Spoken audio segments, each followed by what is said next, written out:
And in the next 30 minutes, a nation in grief, pain and anguish. Tonight on Connect Africa, we'll tell you the tragic story of Malawi's Vice President Salus Chilima, who has now been confirmed dead following a fatal plane crash which killed 9 others. We'll tell you about the story, plus what the president of the country has had to say about his vice president, who he describes as a dedicated servant to the people of Malawi. And also we're looking at this. How can Africa achieve energy security with over 600 million people across the continent without access to electricity? We hear from experts who believe that it's time for an African-driven solution. Plus, we look at the race which is heating up for the Secretary General election of the Commonwealth, with hopes high that the next candidate may come from Africa. We hear from a former Minister for Trade of Lesotho, who explains to us why he believes he's the best man for this job. We'll tell you more about that shortly. This is Connect Africa, which is live with me, Blessed Suga, on DSTV channel 421, GoTV channel 125. Our focus today, obviously, is on a raft of issues. Stay with us, but first we get you some stories making the headlines across the African continent. According to a report by Amnesty International, dozens of women and young girls have been unlawfully detained and abused in Nigerian military detention facilities after escaping captivity from Boko Haram extremists in the country's northeast state. Some of the women were detained with their children for years because of their real or perceived association with extremists. The report echoes past human rights concerns about the Nigerian military, which in the past has been accused of extrajudicial killings and illegal arrests in one of the world's longest conflicts. Nigeria's army has, however, dismissed the report as, quote, unsubstantiated, and reiterated that it has continued to improve on its human rights record and holds personnel to account. The death toll in an attack in the Democratic Republic of Congo on Friday by militants and Islamist rebels has risen to at least 41. Red Cross volunteers and young people from the village of Masala in the eastern North Kivu province have been searching for bodies since the incident. Locals said armed men using guns and machetes attacked residents of 3 villages. Local civil society members said more than 80 people have been killed in multiple assaults in the area since last Tuesday and have therefore called for more protection from the government. The International Criminal Court's chief prosecutor has appealed for information and evidence of atrocities in Sudan, saying his ongoing investigation, quote, seems to disclose an organized, systematic and a profound attack on human dignity. ICC prosecutor Karim Khan released a video statement in the aftermath of an attack on Sunday by the notorious Rapid Support Forces paramilitary group that forced the closure of the main hospital in the Western Darfur region. The group fired shots and looted the hospital in Al-Fasher. The attack came as the RSF, which has been fighting the Sudanese army for a year, intensified its offensive, seeking to wrest control of the city, the military's last stronghold in the sprawling Darfur region. And of course, we have more of those stories for you at myjoyonline.com. But for now, he was a good man, a devoted father, husband, and a patriotic citizen who served his country with distinction. The words of Malawi's President Lazarus Makathi Chakwera, who's today eulogizing his vice president who died in a plane crash. The confirmation of Salus Chilima's death brings to an end a rescue operation launched by the Malawi Defense Force when the aircraft carrying the vice president and 9 others went missing on a return journey to the capital of Malawi. In his address to the nation today, Malawi's President Lazarus Chakwera confirmed the death of the vice president, indicating that the aircraft, which had a safe flight track record, was found completely destroyed after the impact.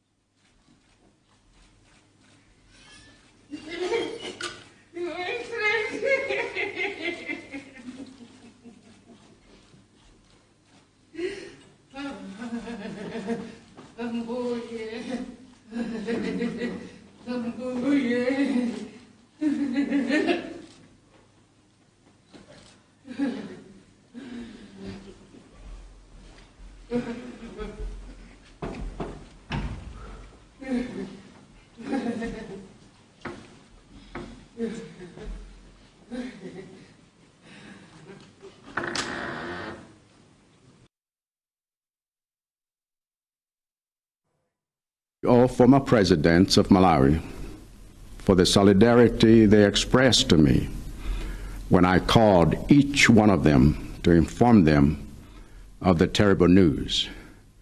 Because it is in times like this that we must stand together as one people. And I'll be counting on their support to unite us during the days of mourning that lie ahead. But more than anything, I'm deeply sorry to all of you for this terrible loss. And I humbly ask you all to observe with me a minute of silence in honor of their memory. May their souls rest in peace.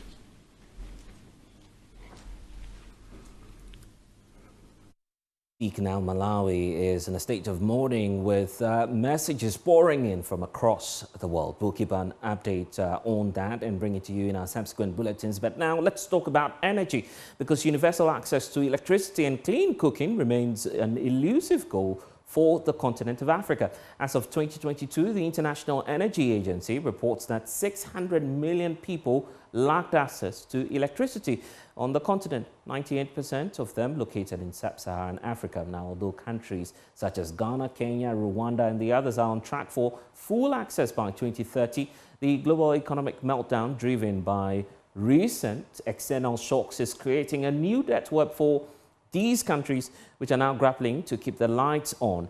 This situation also affects Africa's biggest economy, which is South Africa, where citizens are equally experiencing load shedding, averaging some 5 hours a day. So how can Africa break free from this energy crisis? That's the conversation we're having today, and fortunate to be having Chiboney Evans, Chief Executive Officer of the South African Electrotechnical and Exports Council, joining us on all of these issues coming up. And we're grateful so much that you're spending some time with us here on Connect Africa.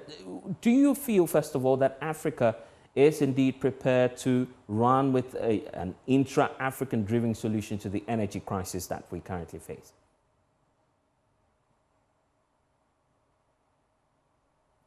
Ms. Chiboney Evans, we're having a challenge hearing you. If you could just check that for us very quickly. I've unmuted myself, I hope, now. Indeed, loud and clear. Good to have you speaking to us here in Accra. So let's talk about the challenge confronting the continent and how do we really address that? Great. Well, thank you very much for having me on your program. So I think, firstly, to say that, yes, Africa is very capable of resolving its energy challenges.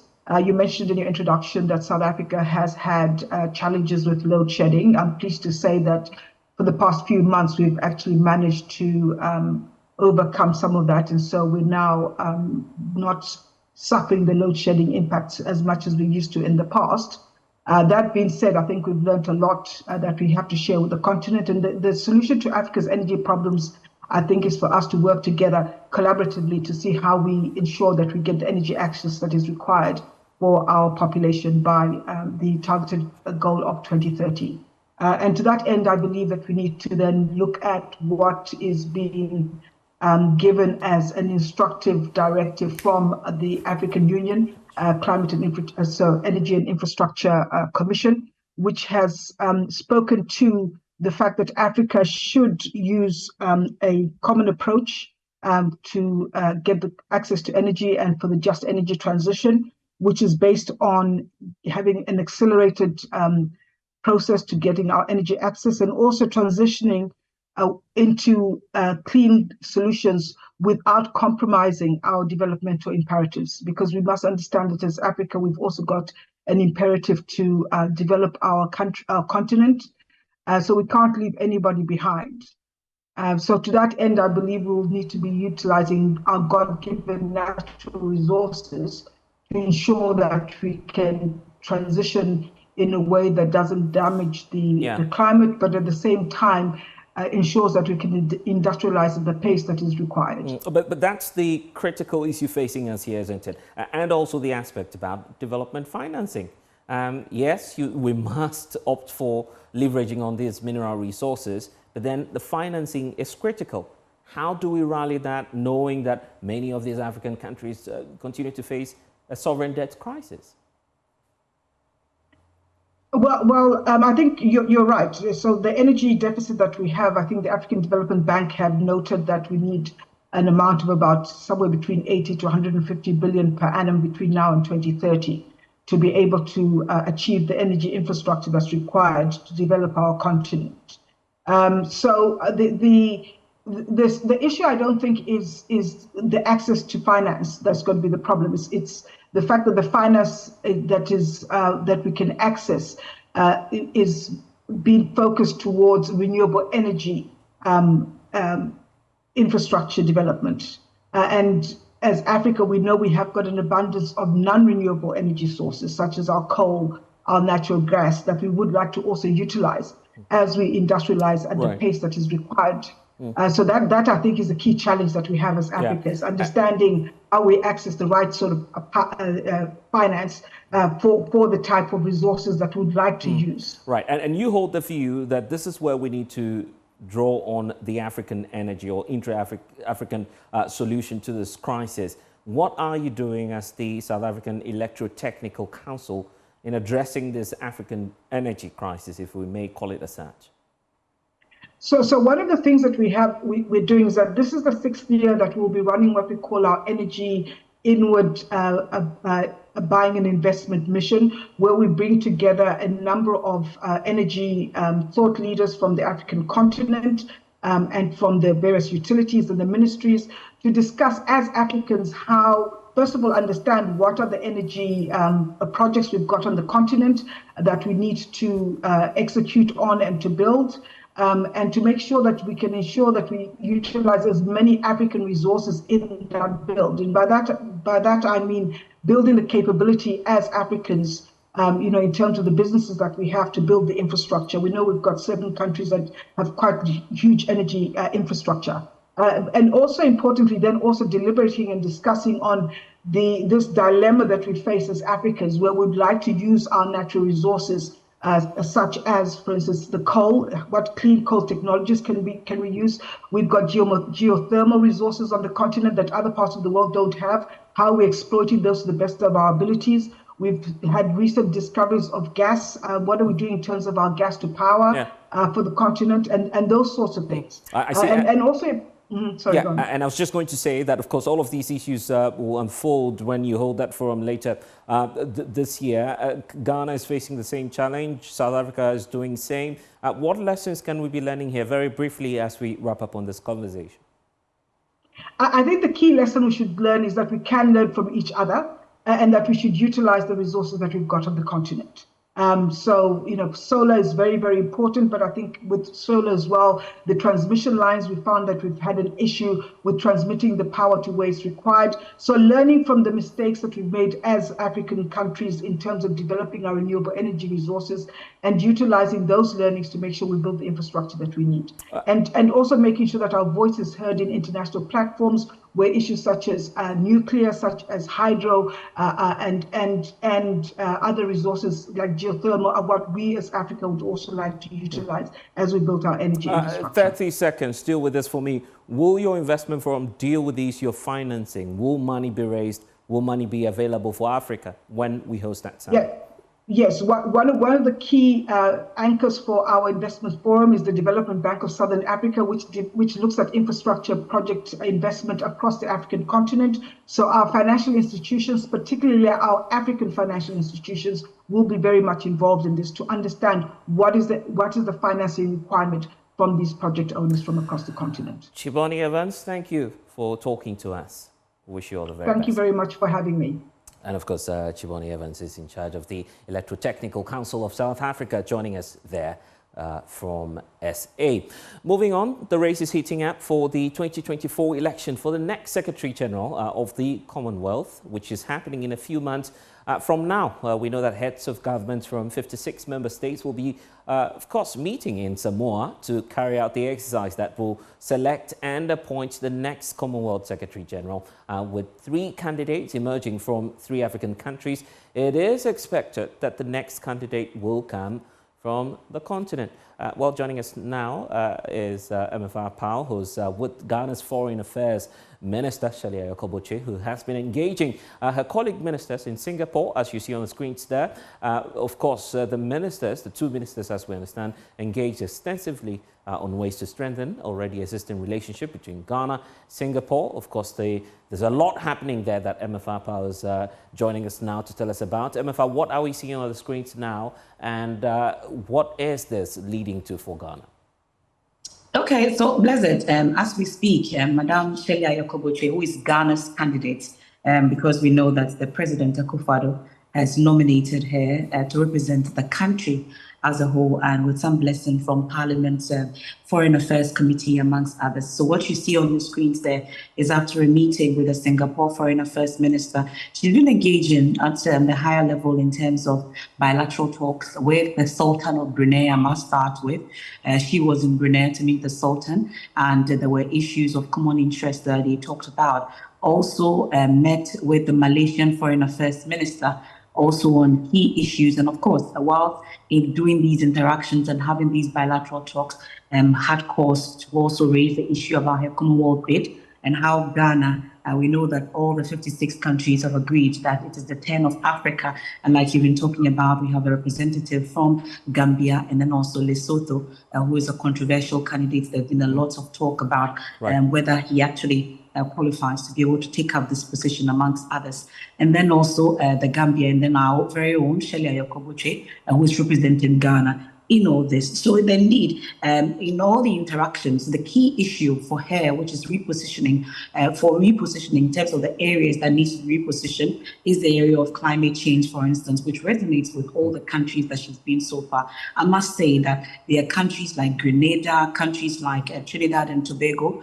She's been to the Pacific, she's been to the Caribbean, visited Asia, which is that leg as we speak, been to India, been to Bangladesh, and now Brunei, Singapore, and then Malaysia, hoping to cover the various nook and crannies. Each country will be voting at that Chogum in October at Samoa, and one is hoping that it will be Ghana's candidate. So far, from the talks that we've had everywhere we've been to, and then trying to find out what their thinking is, you get a sense that all of them are backing Ghana in this bid, saying that indeed Ghana's candidate stands tall in terms of their track record when it comes to diplomatic affairs and international relations, the role that she's played in ECOWAS, African Union, all the way to being their foreign affairs minister, and then amongst others, all that she's done so far. So that's the sense they give us, that indeed, and they are hoping that Ghana will stand tall in terms of our candidature to be able to get the Commonwealth Secretary General position. And we're all on the lookout for what the outcome will be later in October. Of course, when the election happens,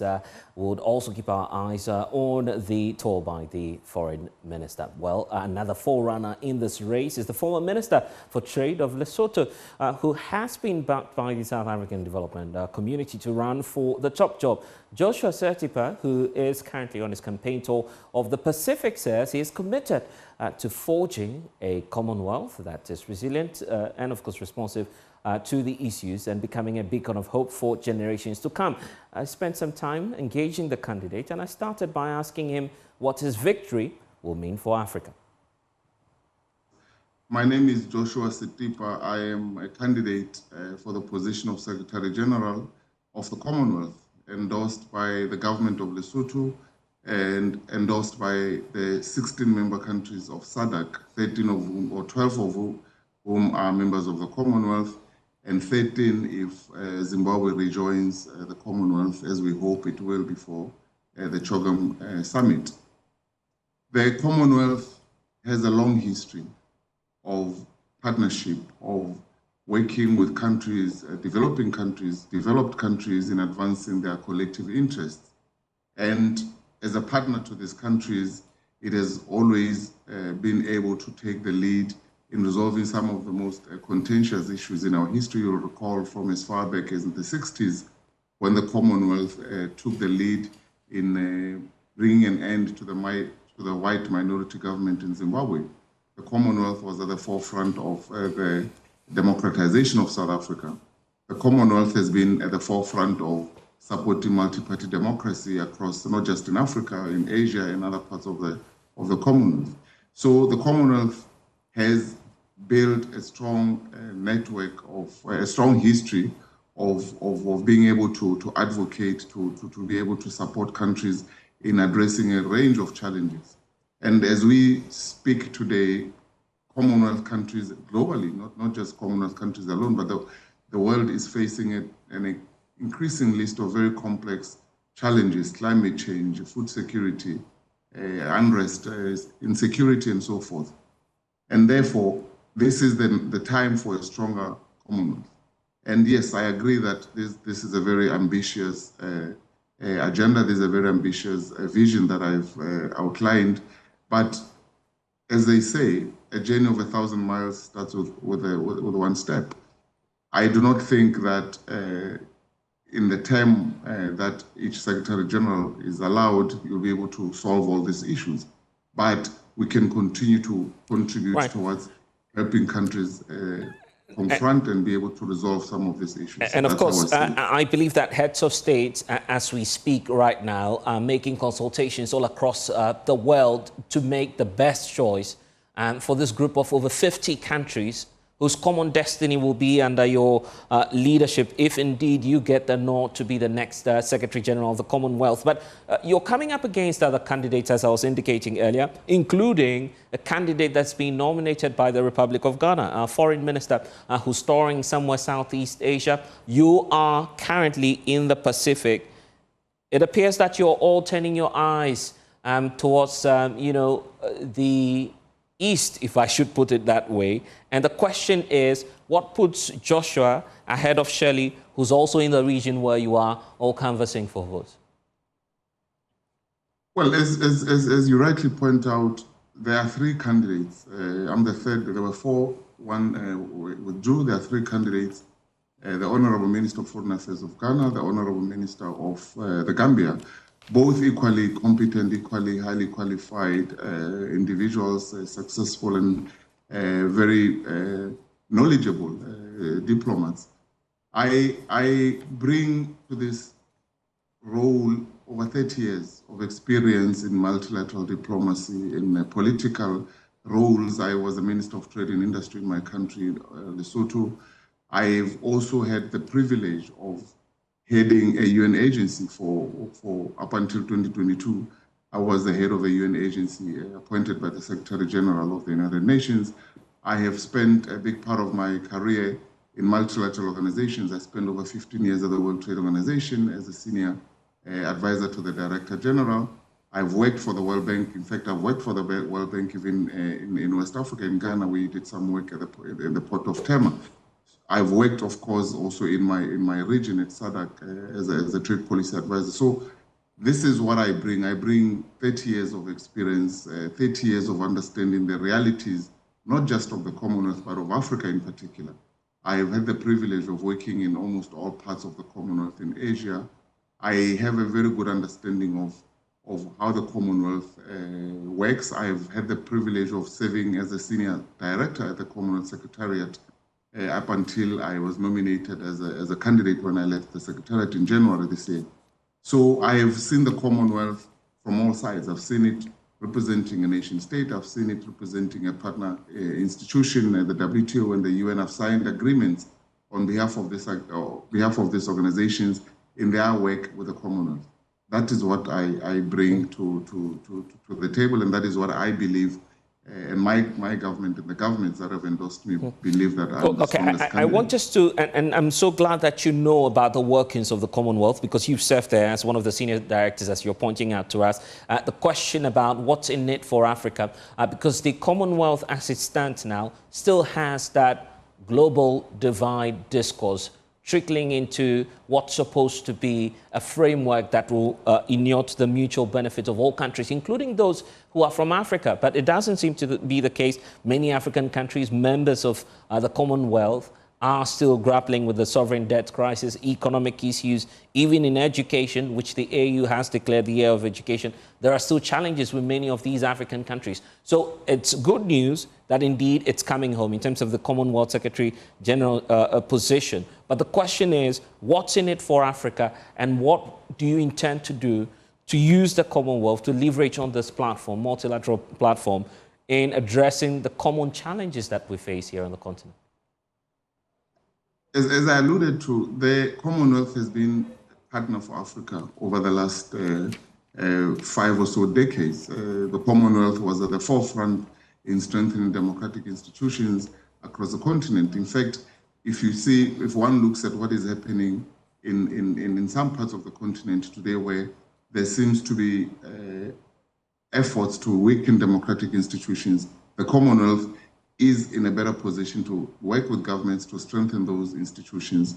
We see what is happening in some parts of Southern Africa, where democratically elected governments are being threatened by radical groups. The Commonwealth is in a better place. It has a long history of supporting countries build institutional resilience.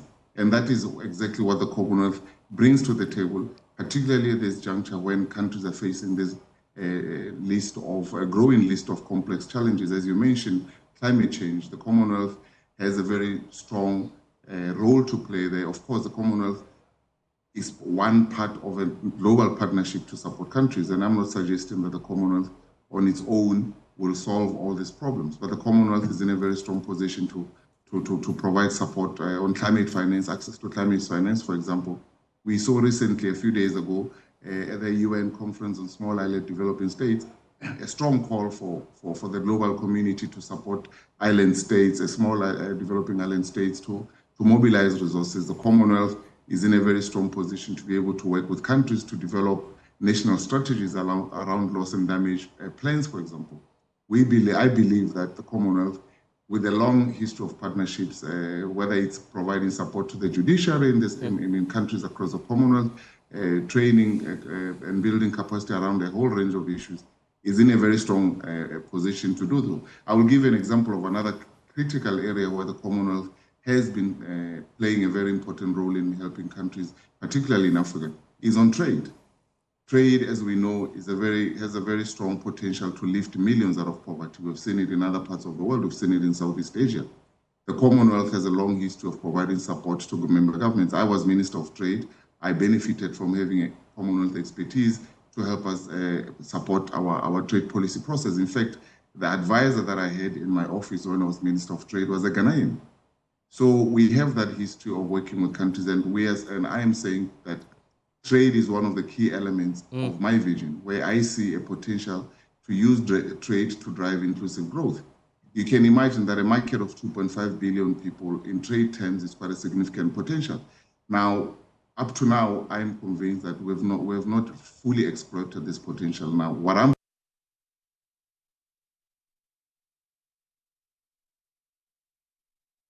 And of course, there's more coming your way with Joshua Setipa, who is one of the forerunners in the Commonwealth Secretary General elections coming up later in October this year. Thanks for your time here on Connect Africa. We'll see you soon. Bye-bye for now.